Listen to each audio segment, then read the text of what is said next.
G'day guys, welcome to the Getting Stoked podcast. Brought to you by the YCA and the Ocean Cruises podcast. Is your story worth being told? I happen to think it is. A podcast that highlights YCA members around the globe. Your individual story. Every month you can tune in to hear the latest about what is going on with the YCA and hear stories about your people, the young cruisers. No matter the mission, the journey, the miles traveled, social media following, we want to highlight each young cruiser's special story that they have to tell. So sit back, relax, grab a beer wherever you are in the world, and enjoy. Cheers. Hello YCA members, welcome to another episode of the Getting Stoked podcast. This one is a bit of a catch-up with me, Brian and Logan. We haven't actually recorded anything since Annapolis last year, so got a few interesting things that we talk about. You'll see what's in store there. We've also got an amazing guest on this podcast. His name's Bruno Hansen. He's a half human, half shark hybrid. That sounds impossible, but carry on watching and you'll find out what we're talking about. He's a complete legend. He ended up paralysed from the waist down due to an accident that he had in South Africa. It was actually a car hijacking, so it wasn't necessarily an accident. But really interesting guy, great storyteller, an ISA multiple world champion surfer, very well known and well respected within the legless community, as he likes to say, his words not mine. Super interesting guest to have on, the Crippled Captain. You can find him on Instagram as the Crippled Captain. And the Odyssey Sailing Festival this year is going to be held in Greece in September. The last one we had in BVI was an absolute blast. Everyone loved it. All the skippers are returning for Greece, plus a couple of extras. We have legends like Dekker, Dustin, Reynolds, some TV stars like Captain Glenn Shephard from Below Deck, who will also be joined by Chef Marcos. And we've also got a bunch of OG cruisers. We've got Brady and Blue from SV Delos and a bunch of other fantastic skippers. If you'd like to book a cabin, check out theoceancruisers.com/Odyssey for more information. But I hope you enjoy this podcast, and I hope you enjoy listening to the story of the Crippled Captain.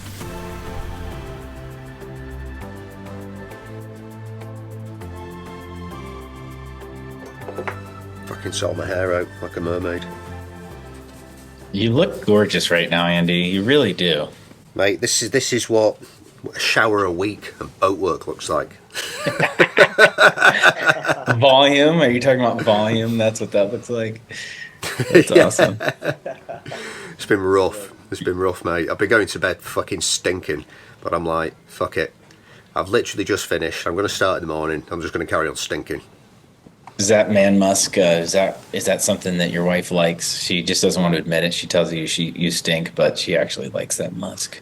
No, she's super forthcoming with like her opinions about how I need to improve as a man. So yeah, she'll just straight up tell me. She'll be like, "You're fucking horrible. It's bullshit. Go shower." I'm like, "No, sweetheart. You understand this work? Getting in the shower. I have to lift my arms up again. No thanks." So we got the boat in the water last year. I did on my own after like smashing it like a stormtrooper for 6 months, and I then realised how much shit I needed to actually do to the boat because it was not fully seaworthy, to be honest. It was good enough for coastal cruising, but I would have not gone anywhere in it. So it was just catching up on like every little bit of bullshit that I was writing down last year and getting on with. Pulled a generator out. That was an interesting afternoon. I had like a massive Cummins generator that I pulled out. We've now turned that into a big storage area, which is sweet. So I think I've got about 60 Guinness down there. So that's good. Nice. Good storage. Yeah. It's cool down there as well. So some people like a slightly warm Guinness. That's the one for them. They're going to love that one. Bilge warm Guinness. Yeah, turn the engine on. Cool 68. Yeah. Do you have enough solar you could get rid of your generator? Is that kind of was the move? Yeah, well, we've got like about 1.4 of solar, some mono hulls, so we haven't got like ginormous fridges or any of like the projectors or God knows what they put on these modern catamarans, these energy consuming buggers. Washers, dryers. Yeah. 3D printers, they've got everything. We thought we can get rid of the generator now. We've got like 900 amp hours of lithium. Shout out to Super B, great batteries. And what I actually got instead was like a little silent, actually non-silent generator. You know, the little gasoline ones that the motorboaters put on the bow. Yeah. The really annoying ones when you're sitting in the anchorage, just about to have a cocktail, and somebody cranks up that Honda 2000. Welcome to my cruising season. This is what it's going to be. No, it's basically, so like last year, the only time I struggled was when we were in a storm for a week. And then like at the end of the week, it was like, we've just got no solar whatsoever. So that was the only time I struggled last year. So it uses like a quarter of the amount of gasoline as my big generator. So I just ticked a box for the environmentalists. You're welcome. And it's way smaller, so it's a winner. Brian had some solar issues this year too. I think he had a solid 6 weeks of no sunshine in the Abacos in December. What? 6 weeks? The whole season in the Bahamas was pretty funny with weather. It started off like that. Like Logan said, there was no sun. It was freezing. Everyone was wishing they started their season in the Exumas. And then once we got down in the Exumas, it was just storm after storm. It was pretty wild. Honestly, I think it was the worst weather year I can remember for the Bahamas in like 18 years. Like What month was this? December, January, February, and pretty much March. The whole season. November was shit. I've never experienced November it was like worse. that. Yeah, I think November it rained almost every day. Then December was like super cloudy and windy, and it was rough in the BVIs in December, like storms constant the whole week. Yeah, they had. Well, and then our sailing school did a float down there. I think it was after Odyssey. They had like south wind at 25 to 30 knots that went southwest during their week. I was like, yeah. Can you imagine? Like you plan your winter BVI, like you're like, of course it'll be blowing from the east, maybe a little north of east, maybe a little south of east, but it's gonna be blowing from the east. Then you get there and it's fucking 35 from the southwest. Mate, that's like that never happens. No, that's it wild. never happens. That's crazy. I mean, rarely. Yeah, this your is God's anchor latest experiment, isn't it? And he's just trying to piss cruisers off now. Yeah, we take so little, yet we're getting it so hard in return. Yeah. That's crazy. It's been pretty shit. It's been pretty shit in the Med, to be honest. And I've heard people who've been crossing the Atlantic actually over winter have just like had absurd weather also, like little trade winds and some like horrible passages. So it's the orcas. It's definitely the orcas. It's the orcas. Or the aliens. Or maybe the orcas are actually aliens. Who knows? It could be. I mean, you got to wonder. We haven't talked about it on this podcast, but it is pretty wild, these orcas that are just going to battle with these sailboat rudders. Like, why now? What changed? They haven't stopped either. Yeah. They're still doing it. I've got a theory. They're just trying to throw it back old school. So you see, they pretty much dominated up until people like us started sailing around the world and like expanding and traveling and building and all this type of shit. So they've probably just gone, like, I don't know, a few hundred years ago. Oh, that looks nice. Looks like a rudder. Oh, what's that? And then the world turned to shit. So they're just like, let's take it back old school. We're going to start at the beginning. We're going to go after the sailboats. We're going to fuck them up. And what happens next could be worrying. We've not prepared for that. And we've not spoke about it. We don't know what they're going to do. They're not thinking too far in the future. I'm pretty sure the orcas would be extinct if humans hadn't fixed it. Not that, because it's impossible that humans actually are the reason why they were going extinct. But God knows that we saved them. So they really actually owe us, if you think about it. It's a debate. Yeah. Thanks to SeaWorld. If it wasn't for SeaWorld. Thanks to SeaWorld. Oh my God. Thanks to SeaWorld. Their numbers are doing well again. Mate, they might have just like figured out a way to watch the TV. And like the first thing they saw when they turned on the TV was just like killer whales in like buckets, basically, for them. And they're like, fuck you, we're after you. If that's true, then they saw themselves on the news the first time they bit a rudder and they're like, that worked. We're getting famous. No, they're doing. They're just trying to go viral, like everyone. They are smart. They're meant to be like some of the smartest things on Earth, aren't they? Oh, they're brilliant. Yeah. Yeah, they're way smarter than we are. We need Dolphins, to be for sure. Porpoises are definitely smart. I don't know about are the beluga whales are smart. So yeah, orcas are smart. Orcas are super smart. Yeah, if you ever seen any of the documentaries of them, like getting like seals off of icebergs and the some of like the tactical things they do. Yeah, it's amazing. Mate, that's like harmonics, hydrodynamics, teamwork, spirit. You know what I mean? You've got to be you've got to be a team player. Like, it's amazing to watch. Yeah, true grit. It's real. It's their world. They've been here much longer. I think we need to just be like, let's see what they want. Let's see what they want. Maybe we can offer them something. I definitely wouldn't be hopping in to take a swim with one. That's for sure. If you saw one kind of coming around the boat, I'm not. Would you do that? I'm not jumping. Hell no. I'm not sure they've ever attacked someone. Mate, I would. Yeah, I've thought about this a lot. I would. They don't attack people. Yeah, well, I wouldn't. I'm not saying they would. I'm saying I dove one time in the boat. I saw some dolphins swimming around the boat in Sandbloss. It's the only time I've been anchored and seen boats right at the boat. Usually they're in your bow and you're moving. But we're anchored. They're coming all around the boat, and I was like, awesome. Dove in, saw that creature, and all of its size face to face, and got right the fuck back out. I was like, no, I do not want to be in the water with this thing. I don't know why. Like, I'm way more comfortable around a shark. Like, I did not want to be in the water with that dolphin. It just looked like this powerful beast that could just turn and You would rather swim with sharks than dolphins? We swim with sharks all the time in the Abacos, or the rest of the Bahamas spearfishing. Yeah, it's different. And dolphins are curious. Like, they'll come right up to you and, have you ever seen them get frisky with people? Yeah, at the swim with the dolphins thing, you can't. Yeah, at the swim with the dolphins thing, they molest women all the time. They have to sign a thing. What? They do. You have to sign a thing that says that you're not. I'm not sure what the proper terminology is here, but you're not menstruating at the time or whatever, so you're not on your period. And because if you go in the swim with the dolphin experiences as a woman, they literally go nuts and they start ramming you and doing their mating shit. Yeah. That happened to a girl that I was swimming with in the Bahamas. Yeah. That exact same thing happened. Your friend got raped by a dolphin. Almost. No dolphin penis came out, but there was a lot of sniffing, a lot of pushing. It was weird. Like, the dolphins were like up on both of us, like shoving us around a little bit. It was pretty wild. No way. They followed us all the way into the anchorage, and then we dove in with them, and they are predators. More than curious.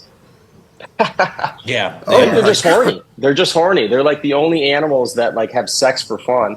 Chimps, maybe chimps. Yeah, probably chimps. Yeah. Chimps masturbate for fun. Quite often as well, especially like in the zoo when there's children around. It's pretty bizarre. I think they know what they're doing. Like, they're meant to be clever as well. Is this a voting podcast? Where are we going? Okay. Just laid out the facts. So, Andy, are you about to start your cruising season? Everyone knows that's true. You've been to the zoo, and it's not only adults that go to zoos. There's a lot of kids in zoos, and then all of a sudden, the monkeys just start like whacking themselves off. You're like, what? Yeah, inappropriate. I didn't know they did that. Yeah, it's wild. But dolphins raping people, I think, is the strangest thing I've ever heard in my life. Yeah, no, it's scary. Well, dolphins are dangerous. They can kill a shark by ramming it. So you got to imagine a good full speed torpedo right to your rib cage is going to do some damage as a human. That's all I could think about when I got in the water with that thing. I'm like, I know it's smarter than me. Number one, I know the sharks have a walnut sized brain. I'm good, but that dolphin's smarter than me. And I'm in its world, and it could kill me. I just want to get out of the water and enjoy this thing from the surface. But that's fair, but same thing. I don't think they've ever attacked a human either. Pretty sure. I think you're good with the orcas, with the dolphins. Get in with them. You might get raped, but that's the worst that's going to happen to you. We cannot be laughing about rape. This is talking about a hypothetical animal situation, and we probably shouldn't even use the same word here. We're going to get slaughtered. It's reference to the animal community, and they're not going to see this or listen to it, so it's fine. Anyway, it was a shit season in the Bahamas, I will say. It definitely this year, I don't think you could talk to any Bahamas cruiser if we were just kind of recap the winter in the Bahamas. I think, everybody has great moments. And I know some people that went down to the Raggeds in some areas way farther south had some epic weather. Flocella was awesome. You had good weather for Flocella for the most part. But actually, the weather for Flocella, I mean, that kept half of the boats from showing up. We had a system that was coming in right afterwards. Yeah. But there were like 30 confirmed boats before that, and I think we ended up with 15. So, it's just never consistent. Weather. Yeah. Well, and we were also on like the ocean side of that island, so people were kind of worried for how that was going to be. Yeah, it's the furthest one out, isn't it? Yeah. Yeah, the especially in Exumas, like a lot of people just can't wrap their head around anchoring on the open water side. Even though, like, if any of those cruisers went there in the summer, like those are summer anchorages. Like it's just like a weird mind block for some people. They're like, oh well, but you don't anchor on that side. And so I know when Brian was putting it out there, right in the Med, you have to anchor on all sides all days. Like figure it out. Yeah. But we fucking lost steerage halfway across the Gulf Stream on our boat. Holy shit! What? We restored an old power boat. Forgot about that. We're on a power boat now. Looks really cool. And it's it does. It's like a 30-knot boat. We only cruise it at 20 because we're environmentalists. We're trying to save fuel. I was going to ask the next question. How much does that burn an hour? No, it is the most painful thing about owning that boat. Like, I mean, I've been a sailor my whole life, and it was a passion project to restore this hand-built, boat built in Maine by these legends. Yeah, it's beautiful. But yeah, the fuel burns stupid, and we can't sustain it. We're playing the curve of when we restore the boat, how much equity we put in the boat. We'll sell it when we have pretty much breaking even on the fuel. But there's just little things like I feel fairly competent with maintenance, but there's just some shit you can't foresee, right? So that thing had copper steering lines. It's all hydraulic steering. And where those went down and through a bulkhead where you can't reach it, we had a leak in the hydraulics that opened up on passage, of course, because every time before I get going, like at the beginning of the season or before I go offshore, I always check all the fittings, check the reservoir. Those reservoirs are pressurized, so you put a little air in it if you need to. So everything checked out in my pre-departure kind of checklist, and then we're probably 3/4 of the way across the Gulf Stream towards the Bahamas, and it was a pretty crap day. So how many miles out are you at this point? Not far. I mean, it's only a total of about 60 or 70 miles from Fort Pierce over to the Bahama Bank anyway, to get into the shallow water where you could anchor. But so you're about 50 miles out. Yeah, about 50 miles. But a motorboat, that's bullshit, mate. Because it's not like you wait for the winds, then we'll go home. No, it's a whole dude. That is the stress factor that nobody talks about with power boating versus sailing is, and I don't care if you're on a $3 million Nordhaven. The Nordhavens might have a get-at-home engine, but let's say you've got a bunch of bad fuel. Like, I don't care what kind of a tank you're in. If you don't have sails, if everything goes to shit with your mechanical system as far as your propulsion goes, like you're in big fucking trouble. And if you get struck by lightning, all your boat's out.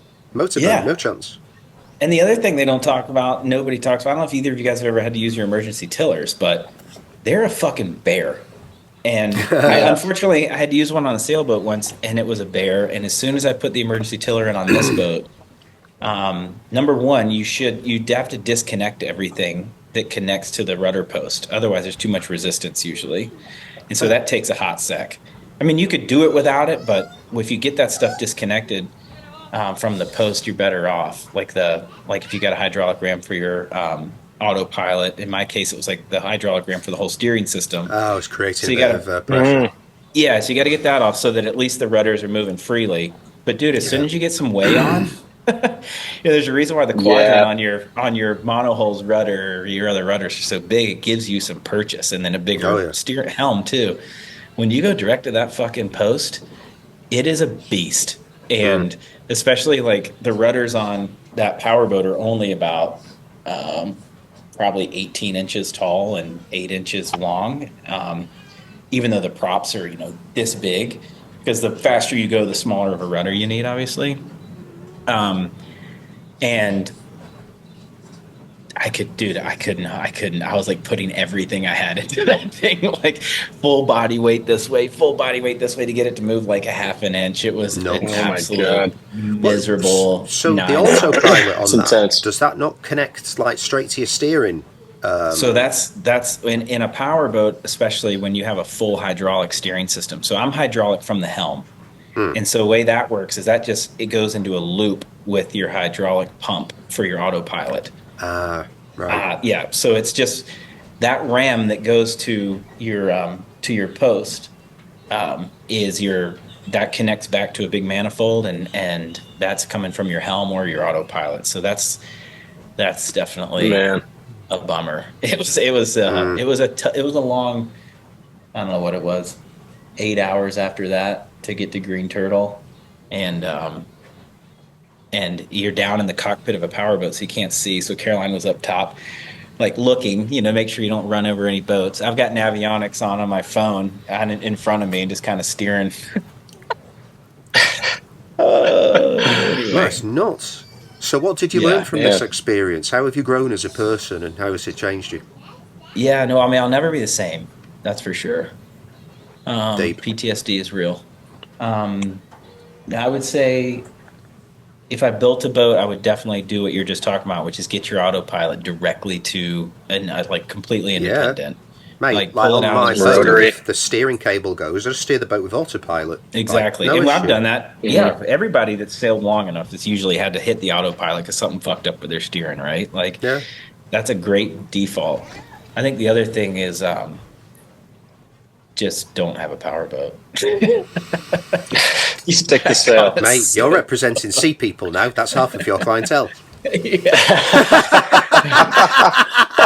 Yeah, for all you powerboaters, if you want to have the least amount of stress offshore, have a set of sails above you, because even when the steering goes out, it's like, geez.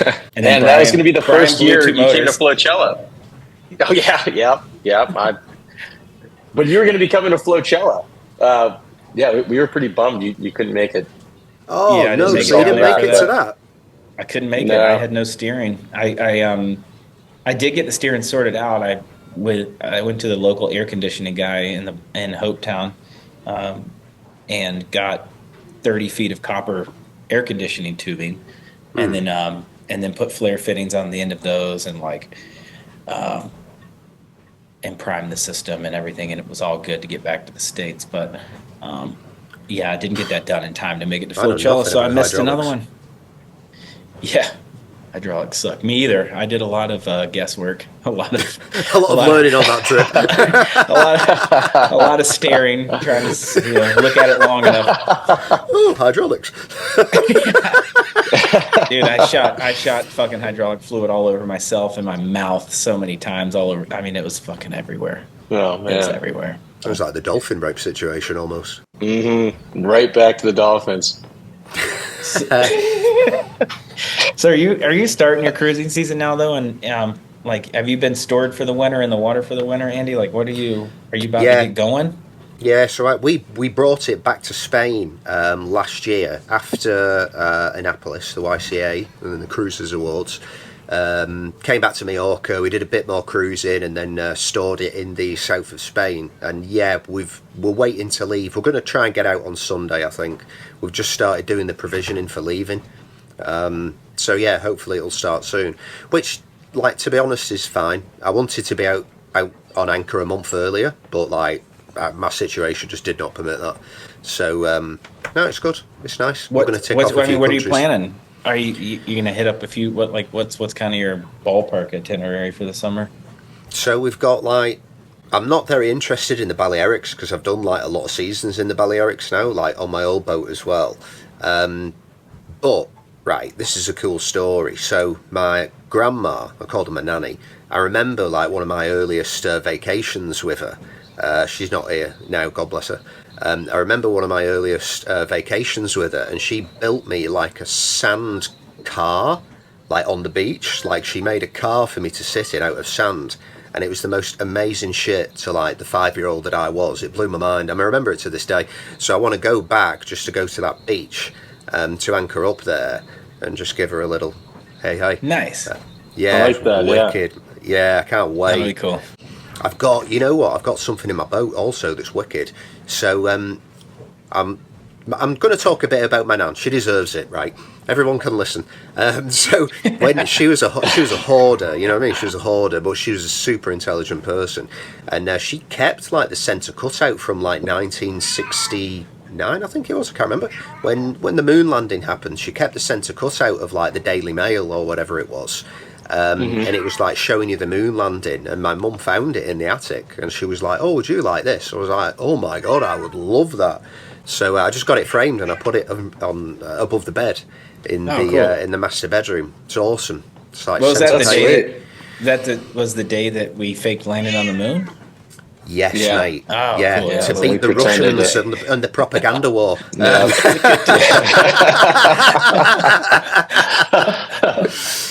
Let's not go down the conspiracy theory route. I think we've gone enough into the Dolphin situation already. Listen, as a bona fide American, I believe that we landed on the goddamn moon. There's no way we faked it. And we beat everybody. We always win. We're the best. You had the biggest rocket. Yeah. So you got there the quickest.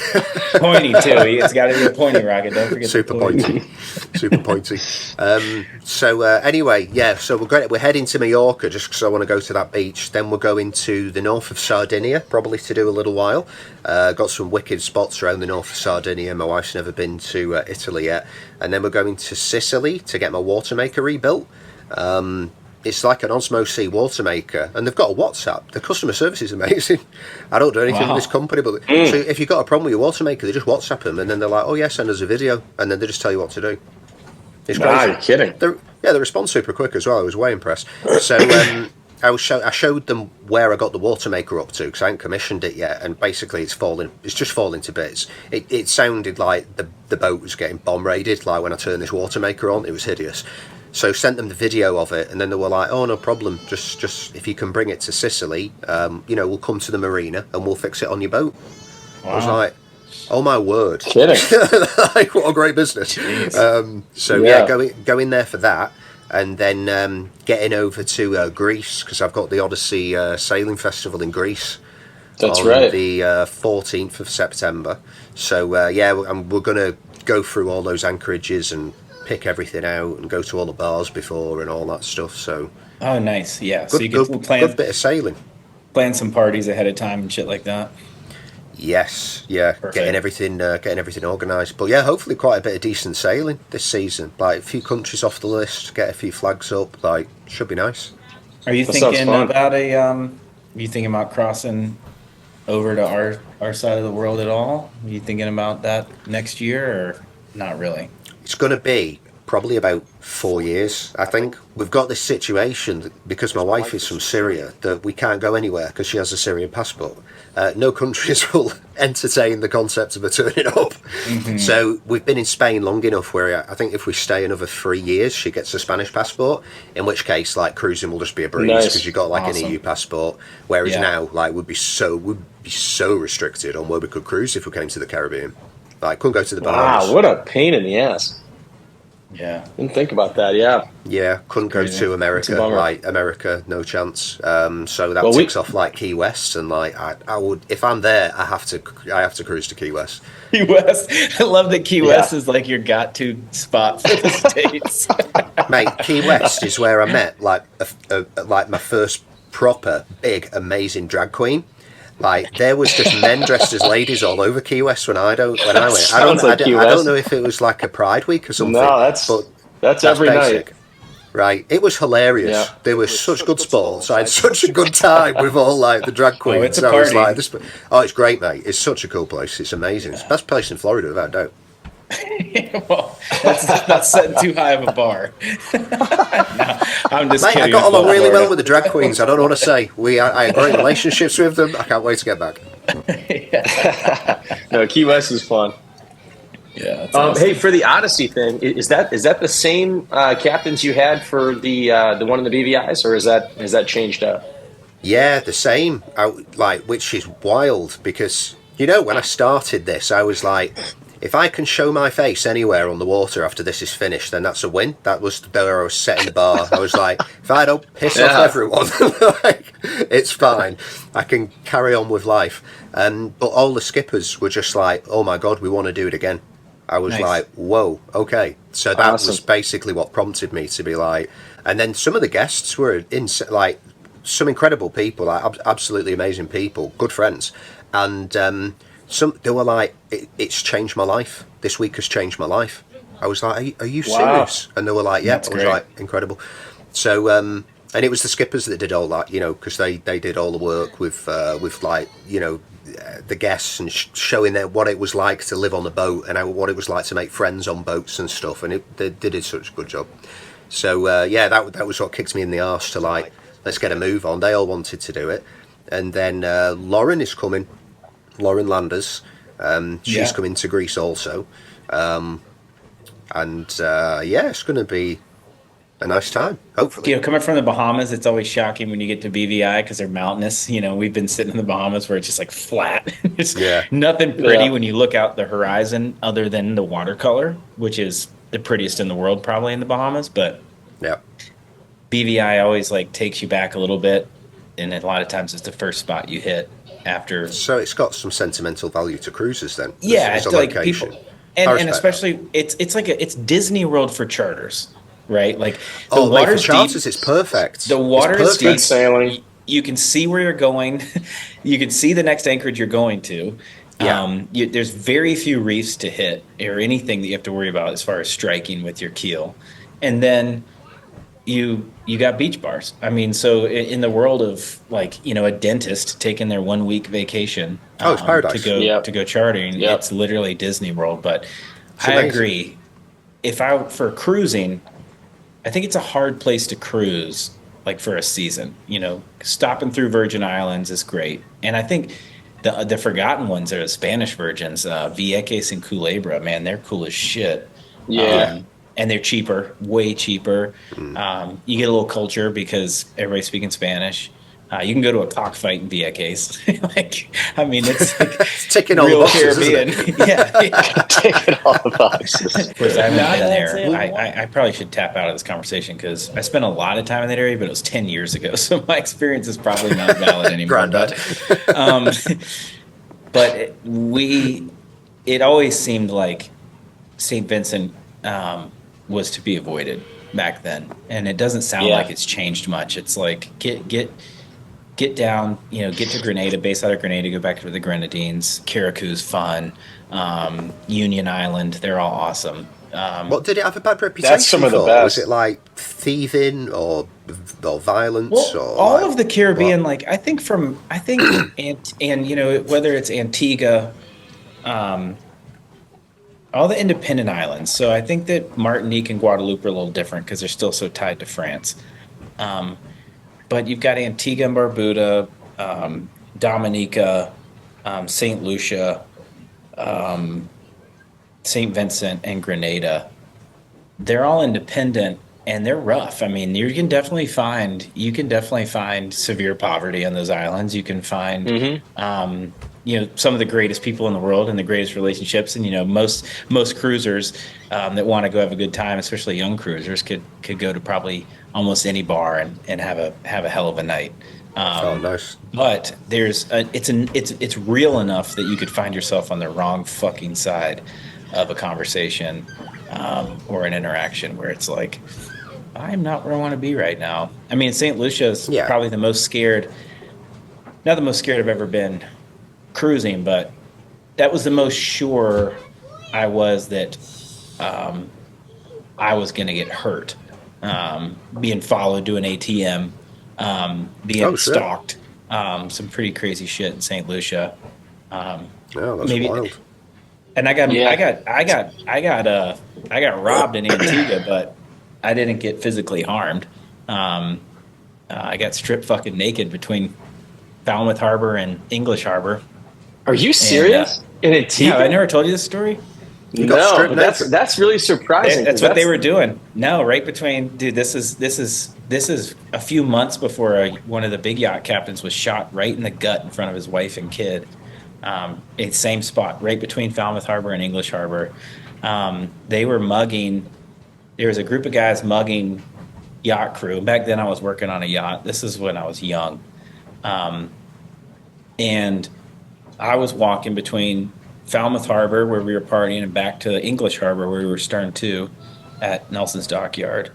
And this such a sick marina too. It's so sick. Sorry, This keep purple Honda Civic or Honda Accord or something pulled up, window goes down, gun out the window, and the guy just goes, "Take all your clothes off." And I was like, that's a weird request. But that's how they make sure that they're going to get everything they got on you. So I literally was like, Wow. Okay.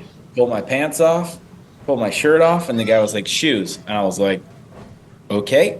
Tossed him my shoes, and I was literally standing there with my hands over my junk. This Oh my like god, an dude. authentic Caribbean story. Oh, yeah, dude. That's It was- insane. Yeah, and I was not the only one. Did he make you dance or do it happened to a helicopter or lot of anything? people. No, they got the fuck out. They were not impressed with my package. That's for sure. That's just bullshit, mate. They were Unbelievable. giggling. That is They bullshit. were laughing at me. It's chilly in Antigua. How could he do It's that real to chilly there. what animals? So Do you know what I'm thinking? Like, really, though? Like, if you were to cruise the UK, you'd be presented with much worse situations than this. Oh, Like, really. 100%. Like, honestly, No, like, yeah, if you 100%, cruised yeah. up the Thames into London and just, like, anchored in London and went out for a night in London, Same, you're like, I you might agree, legit dude. get stabbed. Do you know what I mean? Miami. Yeah. I mean, like Miami, New wow. York. It doesn't matter. I'm just saying, like, people turn their brains off a lot of times though when they get cruising, right? They think they're Yeah, in it's holiday paradise. mode. Nothing can happen, and it's like, Yeah. you guys got to be real in the fact that you're in a real country with real people and you don't know them, and in some places times you don't speak the language, and it's Yeah. like, if you act like an idiot or you are just an absolute moron with your seeking drugs or being super drunk, like, you're a target. You put a target on your back. I Yeah. don't care if you're in Miami like, or New don't York be or walking around Caribbean drunk at Island. night and shit. Yeah. Yeah. St. Vincent, though, some of those anchorages that you kind of have to stop at sometimes. I never had anything sketchy, although like the towns that you're anchoring in front of, they look so poor. On our way north, we had a couple kids come out just on paddle boards, and waiting for them to ask for money. First they ask how many people are on the boat, which is kind of alarming. It's like, why are you even asking this? But They're going really six times however much they want. yeah. Payday. They were asking for water and biscuits, not money, water and biscuits. It's like, oh my God, I feel bad. Yeah. So it's like, of course. Yeah. Here's biscuits, water. Because you're not used to being asked for that. Usually. Yeah, there's a usually lot of money, there's a real That's hustle. for There's sure. a Caribbean hustle. Like, I mean, when you guys got to Dominica, Brian, did all the boats come out and essentially like want to guide you up the creek and want to like show you around? Yeah, for Mr. sure. Mr. Spaghetti, and like they've got all these funny names for their That's boats. cool, Yeah. though, isn't it? Yeah. It's Like, that super is cool. cool. Like, Yeah. it's cool, dude. And they got it's like there's fruit, or there's like the guy that comes around with milk and eggs in the morning. It's like that's all a cool, great cultural experience. Yeah, I love of it. Yeah, that's being in wicked. those islands. And All the world should be Nothing like gets that. prettier than that either. Dominica is amazing. That has got to be the most beautiful Caribbean island there is. oh god, I've never yeah, been dude. to any of these places. You're Oh, coming, man. Andy, and then that'll be Yep. I'll be all jazzed up to go with you too when you get here, because you'll when you see all some of this stuff for the first time, I want to be standing next to you when you pull a big giant grapefruit off of a tree that's just wildly growing in Dominica. It's just like, what is nuts, going yeah. on? Mate, I can't wait to experience Yeah. my first grapefruit in Dominica with you. I'm so looking forward to it. We'll do it. Our lips can tingle together. Oh, Swell beautiful. a little bit. Beautiful. I'll bring some tea bags, a kettle. We'll have a great time. There you go. Okay. Got it. Aha. Now we got a guy. They With, are. hey, we in Panama. Hello. We can hear you. How's it Hey going? guys. This is so Panama. Now we got a guy with a machine here. Be quiet all day. You need to go and tell him to turn his machine off. Selfish bugger, using a machine when you're trying to do a podcast. Got a machine. You know, this is so Panama. You've got a big whippersnipper and it's all gravel. It's all right, mate. This is a podcast about the real world, and that is what is happening to you right now. Yeah, it's the real world. It'll be 7 blades. Who are you, actually? Why don't you just start to... I've heard about you, and it sounds like you're a bit of a hero amongst heroes. He's the hero. So they want to hear your story. So let's hear about what brought you here. I just went out yesterday that you guys are in Panama. Sounds like you're there to catch some waves, but why don't you just start your story from the beginning? So they have not seen your documentary, Devotion, Ocean Spelled Out. If you guys haven't seen it, it's on YouTube.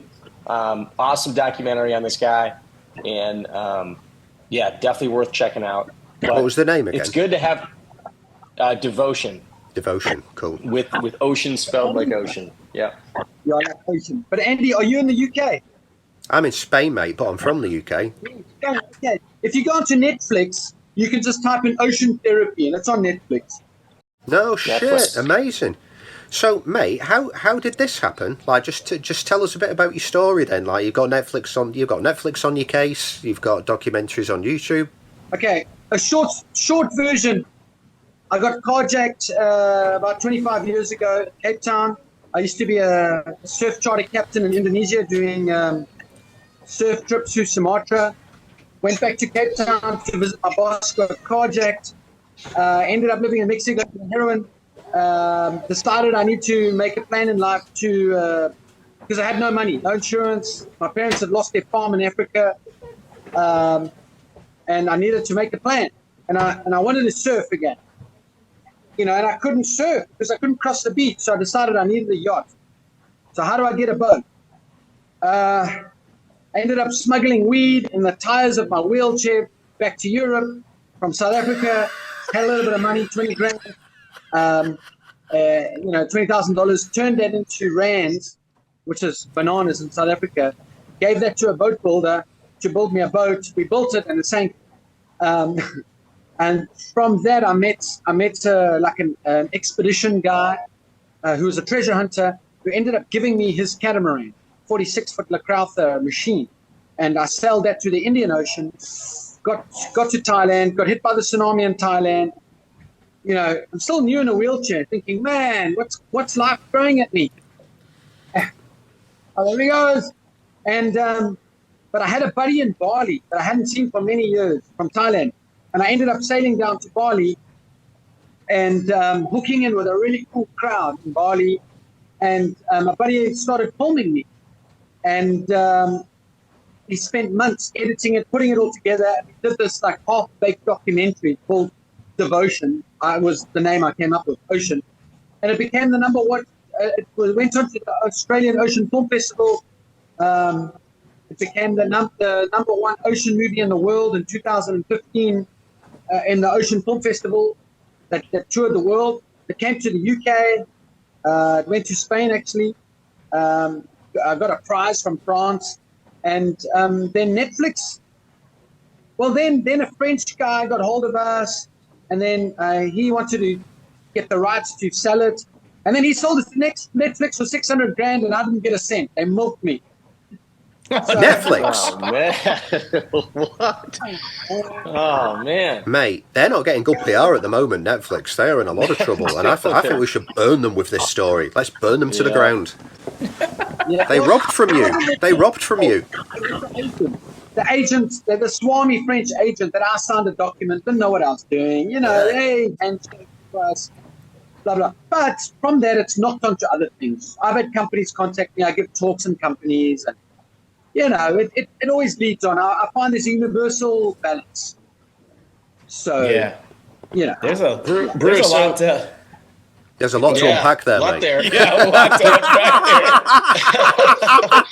there. But basically, this whole journey started off by you smuggling a bunch of weed, and that paid for your boat. Urban poison. You may have heard of it. Amazing. But I think I might have just dreamt all that. It might all be bullshit. I think I might be a bit delusional when I was in the wheelchair. Doesn't matter, mate. It sounds like a great story either way. Yeah. That's my exit door. I might have just made all that up in my, delusional frame of mind. You'd be just as interesting if you did, honestly. Like, if you just created that on the spot, it would be fine. So the carjacking was where you were injured, is that correct? In Cape Town, driving, meeting with my boss, and then getting a lift in a convertible, being in the wrong place in Cape Town, the wrong time, 2 o'clock in the morning. We got carjacked. Some guys came, they wanted the car. And I knew that if we stopped, they'd kill me and rape the girl. And I just said to her, just stay at 80 Ks an hour. We need to get to town or somewhere where there's people. We're on the highway. Anyway, they shot at us. The car spun, rolled up, landed on its roof. And I remember thinking, German engineering, as we were rolling through the air, that, the brain slows everything down. Protect, man. Amigo!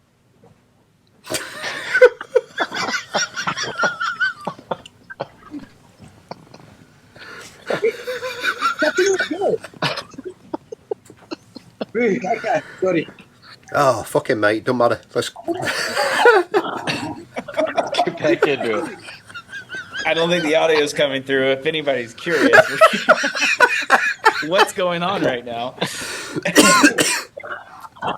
Should we move inside? I can move inside and shut the door. So we do No, that? we're fine, mate. No, it's all good. We can hear you. I thought let me show you. I want to give you guys a bit of a visual, just really quickly. Yeah, let us see what's Let's look at this happening. muppet. Yeah. Let's see who he is. Who are we yelling at?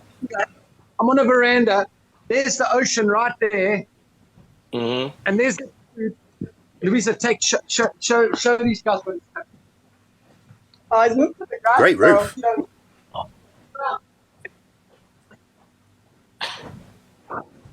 That guy.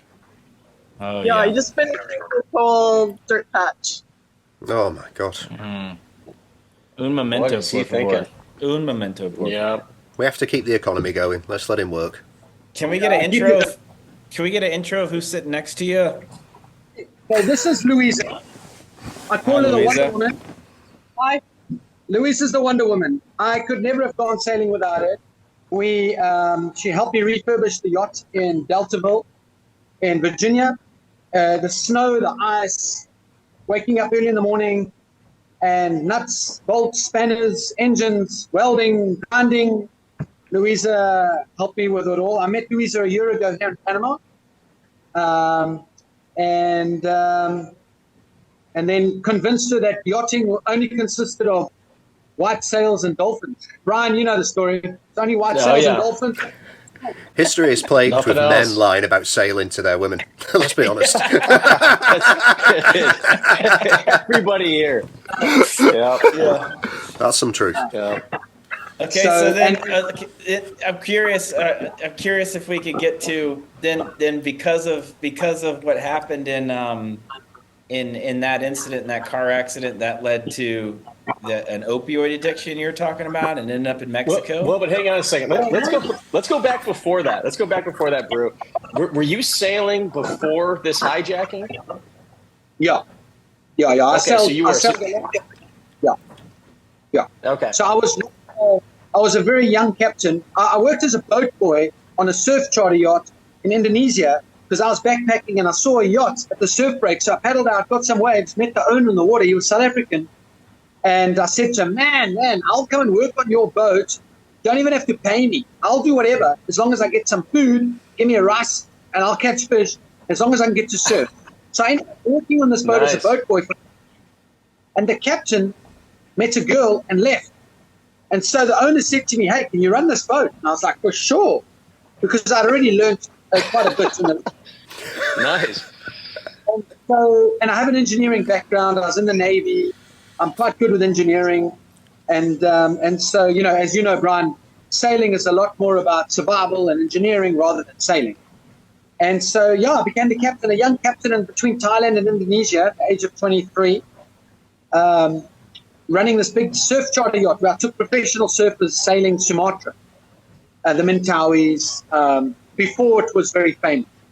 Yeah, I bet it was awesome back then. Our buddy, a cruising buddy of ours, just got back from like 2 weeks in Mentawais, and he said it was actually pretty crowded.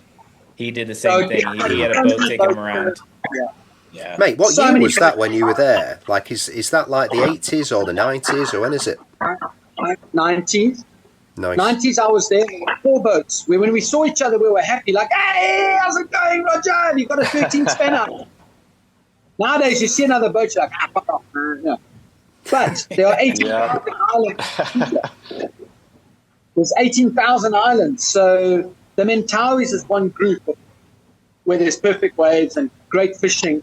But there's so many islands there with a yacht, you can still escape, and still have an amazing time. Tigers on the beach, stuff like that. Yeah. So how long was it then after you broke your back until, I guess the next phase of this story where you got back on a surfboard? So I watched that movie Born on the 4th of July, with Tom Cruise. Yeah. I was living in England at the time. Accident in South Africa. The hospital threw me out because we ran out of money. Everybody in the area donated money to I had my operation, saved my life. Then there was no more money, expensive. And I never had medical insurance. So then I got shipped back to England, where luckily I had been working for 3 months as a lifeguard. So I had a Andy, you'll know this, I had an NI number. So I could get free medical. Nice. So I ended up, my mother had moved to England from Africa, and I ended up in hospital there. But after leaving that hospital, the spinal unit, I watched Born on the 4th of July. I was like, right, that's it. Tom Cruise can do it, I can do it. I'm going to Mexico. And on that mission, going there, I met a rich guy, basically a rich friend. I've become very good friends with him now. But he paid for me to have stem cell treatment in Mexico. They took stem cells from the blue shark, cut my back open, injected them in me, sewed me up, and waited to see what would happen. So that was one of the worst things I've ever done in my life, because now I just recovered. Mate, can we rewind on that? So they injected you with shark? They took blue shark stem cells from the blue shark, because it's 90% of the human DNA. It's quite interesting. No, have you legit got like shark DNA in you? Yeah. So I've actually got a funny story about it. You just keep on getting better. Wow. In Tijuana, of all places, Tijuana, man. I've wheeled into this building on my own. My mother didn't even know what I was doing. And I wheeled in all on my own, like, look, I'm going to get out of here walking. And of course, it's not going to happen. But I woke up, like, after this operation, 10 hours, they did all the weird shit. And they were like, all the doctors were appearing around me. Mexicans, they were experimenting on me. And they were like, how do you feel? And my answer was, feel like some tuna. Just as like a quirky joke, shark cells, blah, blah, blah. And they're all within it. They're all like, writing about tuna. Craving tuna on my hair. Because at that point, I thought, naively, I was in denial. I was young. I was very strong back then. And I thought that I was going to walk it. And I thought the operation was going to fix me. Yeah. I thought it was a temporary thing. Like, fuck it, I'm paralyzed for the next year or two. That doesn't matter. I'll get over it. I'll get back to my life. But of course, after this operation, it didn't happen. So I really hit a depression. And Mexico, there's lack of drugs. A little bit of weed, some tequila. You end up hanging around with the wrong people. Next moment, there's heroin. You're taking shit, you don't even know what it is. And I ended up living on a beach in Rio Nexpa with gangsters, man. I was hanging out with gangsters. But one of the guys, his brother was in a wheelchair, so they felt sorry for me. So I was this gringo, and I was like, I'm not a gringo, I'm an Africaningo. I joke with the Mexican. And these were cartel guys.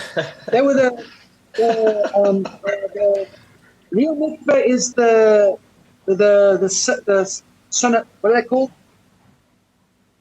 It begins with Sinaloa. Oh, yeah. Cartel. Sinaloa cartel. Man. And anyway, you were living on a beach with them? Sorry? You were living on a beach with that cartel? Oh, yeah. They owned the whole area. They used to help feed me, bring me drugs. I had no more money. I was like, I got no money, fuck it. Like, I'm gonna die here, you know. And they were like, no, you don't die here. We look up. Actually, really nice guys. They were super cool to me. I met Big Grand. Surprising twist. Yeah, it was very interesting. Like that's why being in a wheelchair to this day has taught me that the worst gangster on this planet has got a heart and he's got a mother. And you just got to try and connect with that kind of inner person. It's interesting.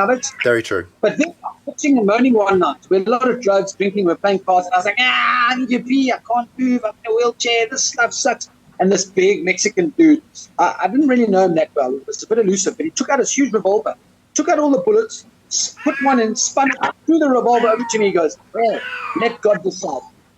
Let's see. They didn't realize that I was like weird enough. So I put the gun to my head and I was like, and I pulled the trigger and it just went click. And they were like, no, hey, Bruno, it's all cool, man. Hey, man, it's real cool, man. Then I had the gun in my hand. And I was, a bit spaced out. So then I just put it at the guy's head. Like that. Right at his forehead. I was like, your turn. And they're like, hey, Bruno, no, man. It's all cool, man. And you could see now. Everyone was just, wow. It's all good there. Just kidding. And then I put the gun down, threw up, and passed out. And then, so you're back to your question, Brian, about surfing. Then what happened was, what happened? There's a God. I tell you what, there's angels on this planet because I've got had angelic guidance. You are one of them, mate. Friend from school ended up on that beach, saw me. He hadn't seen me in a wheelchair, and we were like thick as thieves at school when we were like 14 to like 19, and I hadn't seen him for years. He knew I'd broken my back, and he saw me, and he helped save my life basically because I ended up living with him. The cartel knew that we were all surfers. Surfers were left alone. They were cool, we did our thing, and I ended up borrowing a surfboard one day, and like I was semi-okay, but still very depressed. And I thought, fuck it, I'm going to drown myself. That's a good way to go. Like, I'm drowning. Time to drown. I'm going to leave this world and people will talk about me. I'm not going to shoot myself. That sucks. Cowards, those suicide guys. So I paddled out on this longboard thinking I was going to drown myself, threw myself off the longboard out in the lagoon.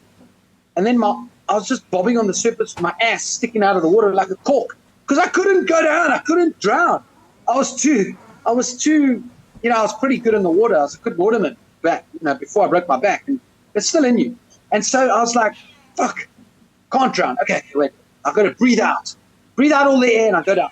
I breathe out. I couldn't. My ass was bobbing around. And of course, all my buddies on the shore, the people I met on the shore, they were like, oh, fuck, Bruno's so brave. He's out there, he's diving. He's looking at the fish. I'm like, fuck, man, I'm trying to drown myself. Goddammit. Anyway, climb back on the surfboard.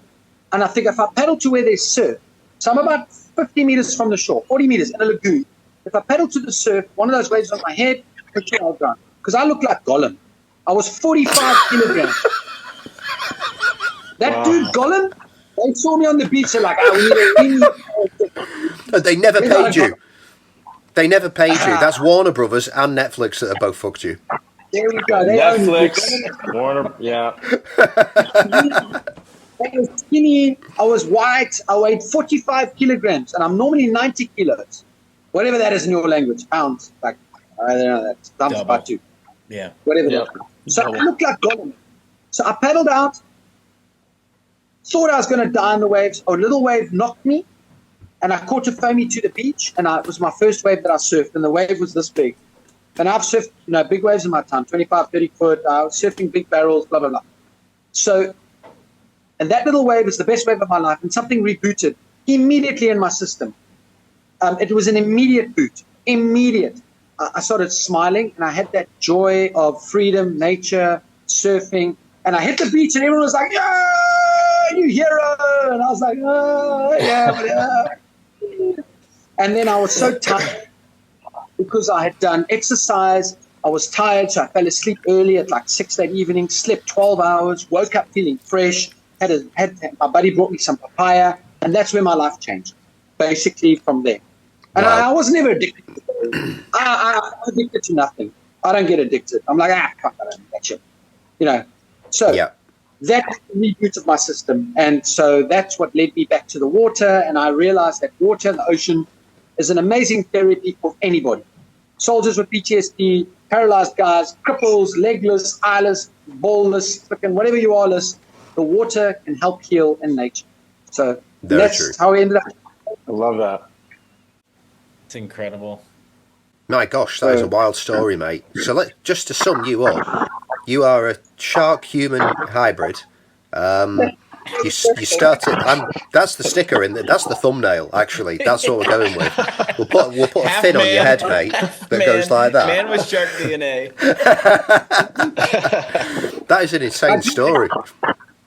I do bite. Some people like it. It's fine. Each to their own. Well, listen, obviously everyone's going to be seeing your face very soon all over the internet. You're going to be the face of Sea People.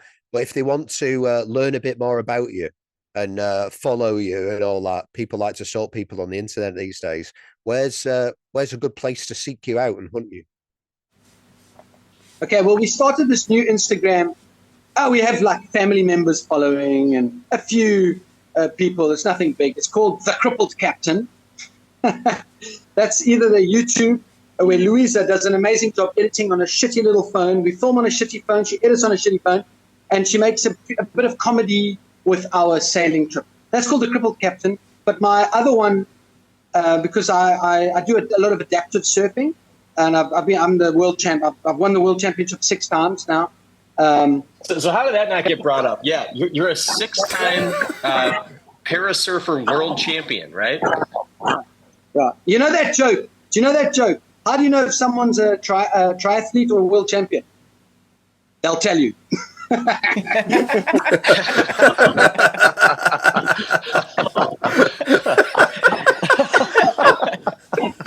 can imagine it. Yeah.